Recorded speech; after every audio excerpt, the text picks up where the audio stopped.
Jonathan here with Darrow Kia Madison. Today I wanted to discuss the importance of making sure your vehicle is properly prepared for winter. Now, as it gets colder outside and the sun comes up a little bit later, it's a little bit harder for me to get going in the morning, but I still manage to. Now, the same is true for your vehicle. The winter conditions are a little bit more taxing on all the components it needs to keep it going. So there's a few important things to look out for. You want to make sure that your tire pressure is in check.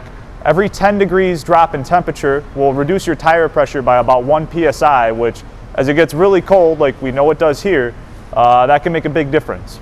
It's also important to make sure that your fluids are all in check, namely your coolant. As it gets colder, those also shrink a little bit. And very important, making sure your battery is in good repair, because you don't want to get stuck on the side of the road. If you don't know how healthy your battery is, just stop by at any point. Our service department would be happy to perform a free battery test, and if you need one, set you up with a great deal on a new one. So if you have any questions about making sure your vehicle is ready for the coming months, just call or stop by today.